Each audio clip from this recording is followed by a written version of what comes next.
တခါတုန်းကတောင်တန်းများဝိုင်းရံထားသောရွာငယ်လေးတွင်အသက်28နှစ်အရွယ်ဇော်အေးဆိုတဲ့အမည်ရှိလူငယ်လေးတစ်ယောက်နေထိုင်သည်ဇော်အေးသည်အလွန်စိတ်မငြိမ်မသက်ဖြစ်နေသူဖြစ်သည်သူ့စိတ်ထဲတွင်အတွေးများအမြဲပြည့်နှက်နေသည်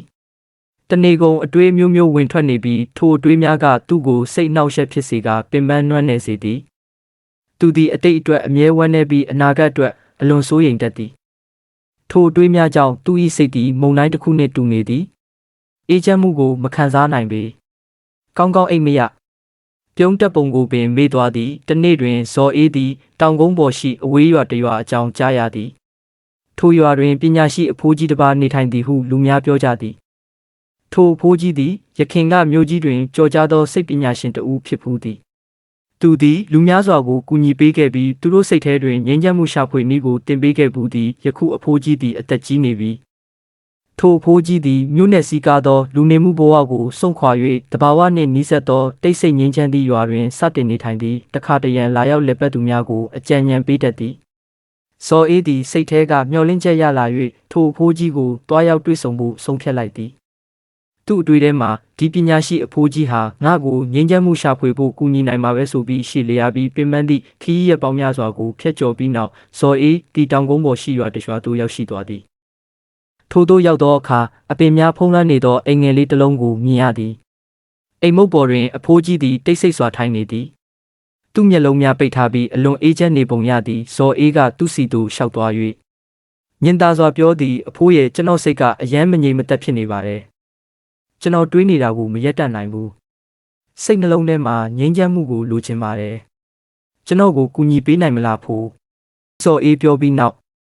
အဖိုးကြီးသည်မျက်လုံးများကိုဖြင်းညင်းစွာဖွင့်ကာအေးအေးချမ်းချမ်းပြုံးလိုက်သည်သူမိတ်တော်မူသည်ဒါဖြင့်မင်းငြိမ်းချမ်းမှုကိုရှာနေတာပေါ့ဒါဆိုငါနောက်လိုက်ခဲ့မင်းကိုအလုပ်သေးသေးတစ်ခုပေးမယ်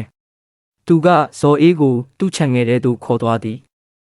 ထို့နောက်ဖန်ခွက်တစ်လုံးကိုရေနှင့်ပြည့်ကျက်အောင်ဖြည့်သည်ခွက်သည်အလွန်ပြည့်နေသည့်အတွက်အနှဲငယ်လှုပ်ယုံနှင့်ပင်ရေကျန်သွားလိမ့်မည်သူကခွက်ကိုဇော်အေးအားပေးကာမိတ်တော်မူသည်မှာဒီကနေရွာအစွန်းအထိလမ်းလျှောက်သွားပြီးပြန်လာခဲ့ဒါပေမဲ့တတိထားရေတစ်စက်မှမဖိတ်ရဘူးနော်ဇော်အေးကအံ့အားသင့်စွာကြည့်တော်လဲအကောင်းဆုံးလှုပ်ချင်သောကြောင့်စိန်ခေါ်မှုကိုလက်ခံလိုက်သည်သူသည်ခွက်ကိုဂယုတစိုက်ကင်ကစတင်လမ်းလျှောက်သည်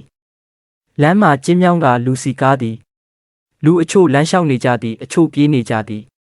ဆိုင်ရှင်များကဖောက်တယ်များကိုခေါ်နေကြပြီးခွေးများဟောင်နေကြသည်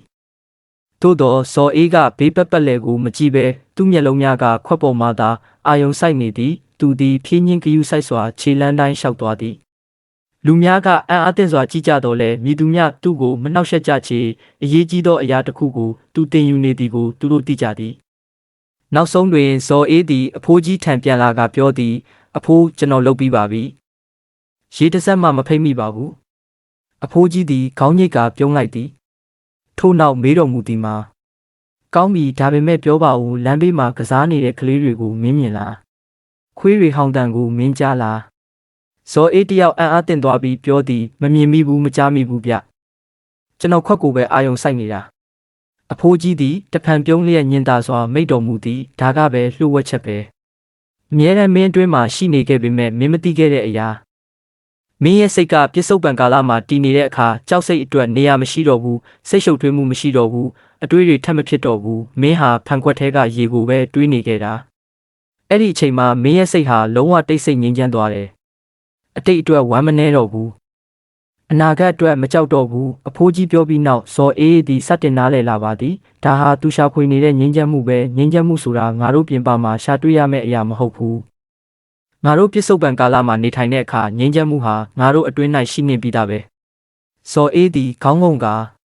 အဖိုးရဲ့ကျွန်တော်အခုနားလည်သွားပါပြီစိတ်ကိုငြိမ်းချမ်းစေခြင်းရင်ဒီအခိုက်အတန့်မှာပဲစိတ်ကိုတည်ငြိမ်အောင်ထားရမယ်